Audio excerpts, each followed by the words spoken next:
Isang mapagpalang araw po sa ating lahat mga ka-idol, no? Maria Pit Adventure po. Muling nagbabalik, no? At napasugod tayo mga ka-idol. Bigla ang pagsugod natin dito sa area, no? Kung saan na ano natin yung malanhig na dalawang aswang. At tumawag sa akin po si Kapitan na may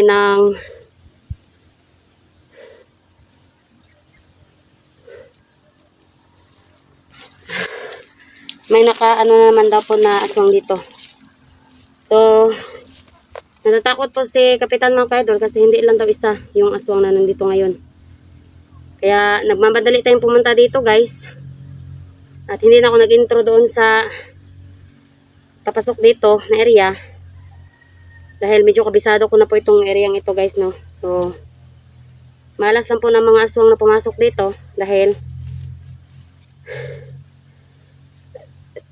hindi nila alam na may tumutugis dito, no. Ang alam lang siguro ng mga aswang na yon ay dito magandang taguan nila. So, yan mga ka-idol, mag-ano tayo dito. Maghunting naman tayo ng aswang. Sigurado ako guys, yung mga aswang na yon, mga ano pa yon, mga hindi pa siguro sana yun, no. Hindi pa sana yun makipaglaban. Kasi tungkol sa sinabi po ni Kapitan, parang ano pa daw yung mga ano, maliliksi ba. So siguro mga bata pa yung mga aswangan dito ngayon, no. So bago po yung lahat mga ka-idol, bago tayo magpatuloy ay kailangan ko po muna magdasal, no. At hingin po natin ang lahat ng proteksyon sa mahal na Panginoon, sa mga kaibigan ko mga elemento. Nagabayan po ako sa aking mission ngayon. Dahil ang aswang nito hindi natin alam kung ilan sila. So, sabayan niyo po ako. Nalangin po tayo. Panginoon ko po, salamat po dahil ligtas po ako sa pagdating dito. Sana po ako makalabas dito ng ligtas din. Bigyan niyo po sa akin ng lahat po ng proteksyon. At gabayan niyo po ako sa aking mission. Salamat. So yun, amen. So yun mga idol, tapos na tayo magdasal. Lahat ng pangontra nilagay ko na. At ito din ating ano, itong espada ko mga ka-idol, may ano na to. May ano rin ito mga ka-idol, no. Meron din itong asin mga ka-idol at dinikdik na ahos. Nilagay ko dito para yung aswang na tamaan nito, pag ganun pa lang, paghampas pa lang ng espada ay maanuhan na siya, yung iindahin na niya yung sakit, no.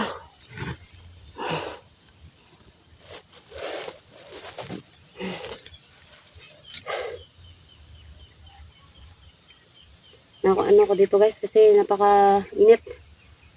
Mainit po yung panahon ngayon. Kaya para maano tayo, madali nating mapatay ang kalaban, kailangan natin gamitan ng ano guys, itong katana, nagikan din kang pinang hadiah labela. Hindi basta-basta ng katana to guys, no. Ito ay gamit ko rin po. At meron ako medalyon dito para kung sakaling may makuha tayong o mapatay tayong aswang, mga bad na mga tao dito na nandito ngayon, ay malagay natin sa medalyon. Kung sa ganun mga idol ay hindi na makapaminsala pa ng iba at hindi na makapagtima din ng iba, no.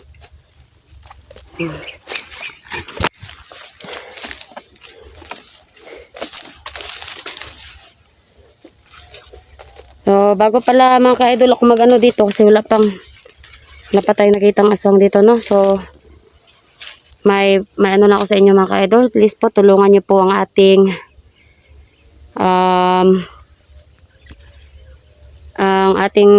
kaibigan mga ka-idol. Kaibigan ko po ay kaibigan niyo na rin po. Tulungan po natin siya, si Kuya Mark Vlog, no? So, dito ko po siya ilalagay, si Kuya Mark Vlog. Please po, i-follow niyo po yung page niya.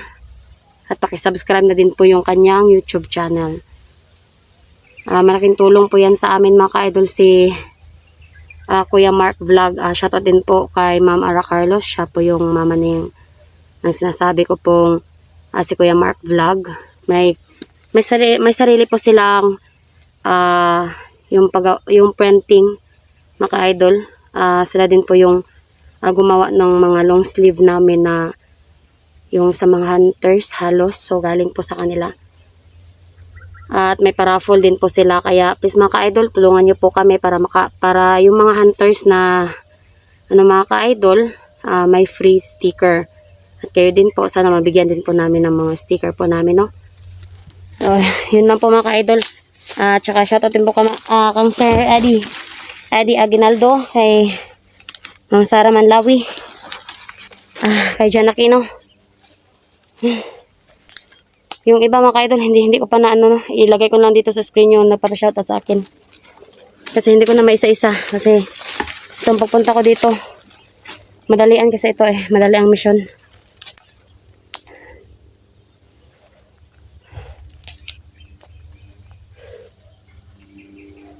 Tahimik ang lugar dito guys, no? Tignan ko sa inyo yung lugar.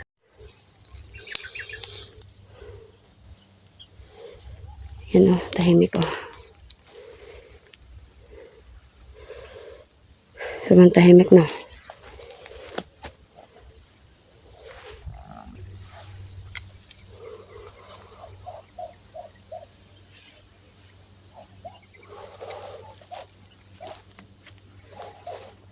Napakatahimik dito guys.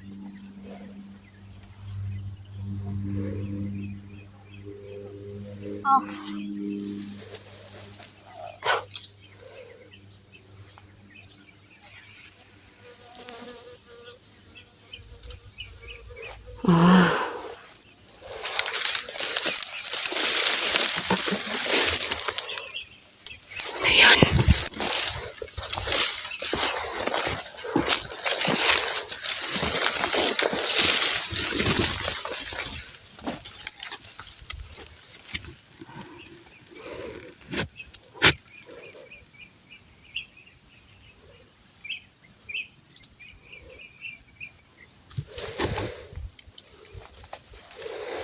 Parang may kakaiba dito guys.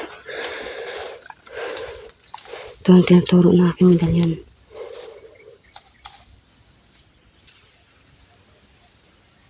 Ayun.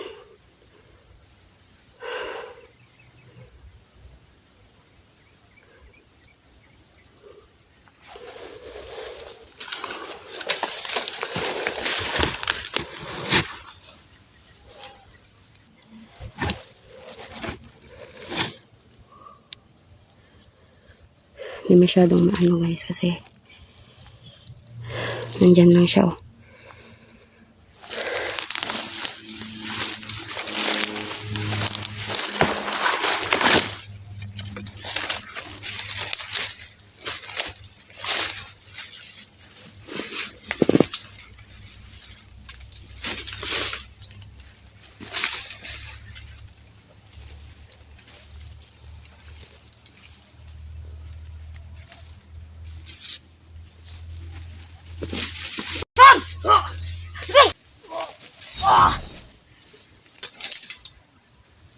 Teka ba na? Aslang! Ang anong init mo dito?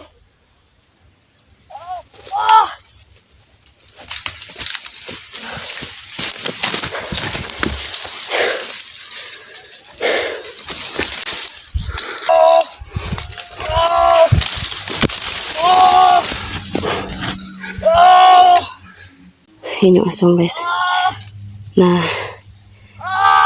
ano ng ating katana.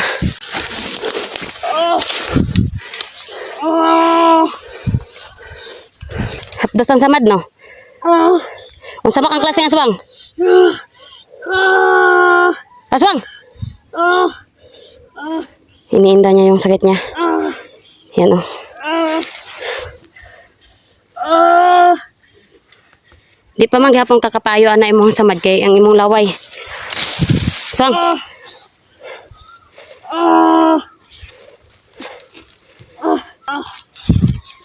Ah. Dede ka matog ano. Usa ka nga aswang! Unsa ka nga aswang?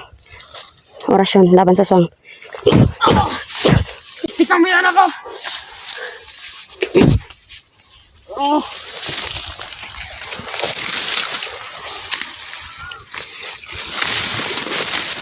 Suntag mudagan kang aswang nga ka.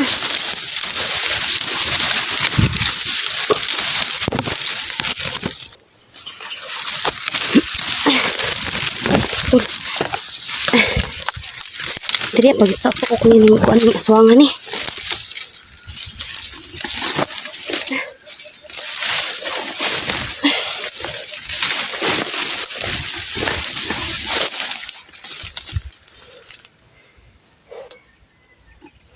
Wala.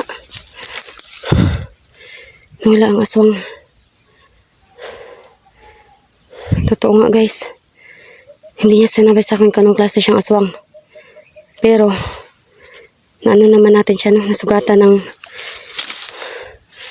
ating espada, no? Espada na mayroong dinikdik na bawang at saka asin. Mas malakas ang anumang sandata na gagamitin guys kung mayroong ano, may mga pangontra na ilalagay. Lalo na yung sa baril din mga kaidol, no? Kasi hindi ko dinala yung aking baril. Mas ano ko dito mga kaidol para malaman natin na sugatan talaga yung aswang. Confirm. Sugatan natin siya pero hindi niya yun magagamot sa ngayon dahil hindi niya yun nadidilaan. No? Hindi tataas yung kanyang dila dahil may araw pa. Mamayang gabi pa niya yun gagamutin guys. Gumawa talaga ng paraan yung aswang para makatakas, no? Sabi niya puntahan niya daw yung kasama niya. So hindi lang nag-iisa yun.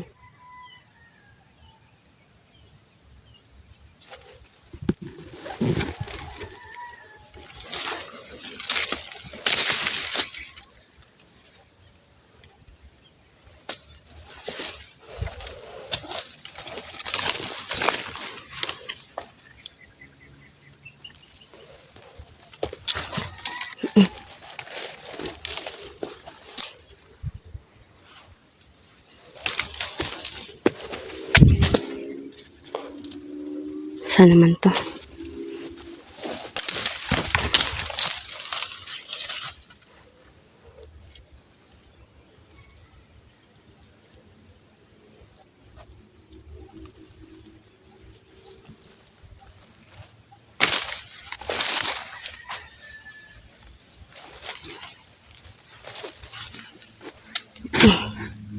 So, kailangan kong lagyan ulit ng protection itong ano guys. Ito oh. Kita niyo ba to? Nahawakan ko yung aswang kanina. So, meron tayo dito mga pangontra guys. Lalagyan muna natin ng pangontra ulit. Parang sa ganon. Ito na aking mga pangontra guys ay mga bawang. Isa, dalawa, tatlong bawang. Bigas. Asin. Kunin natin itong isang bawang. So, ganito ko siya lagyan guys.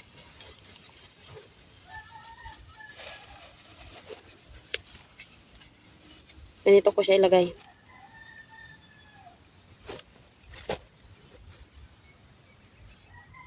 Bango-bango ng ano guys. Bango-bango niya. Pero mabaho ito para sa mga aswang. Hindi nila kaya yung amoy ng bawang.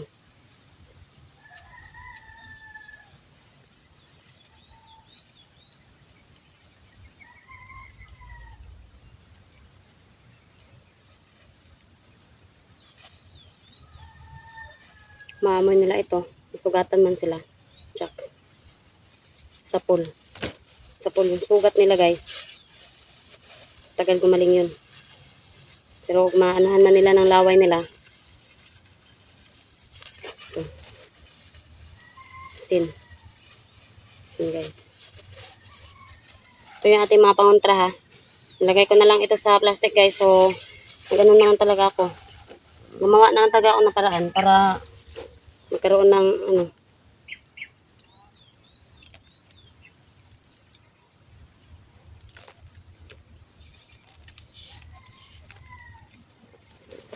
Oh. Ito na. Ito na ang ating ano na. Ating espada. Ready na siya para mabuksa sa mga aswang.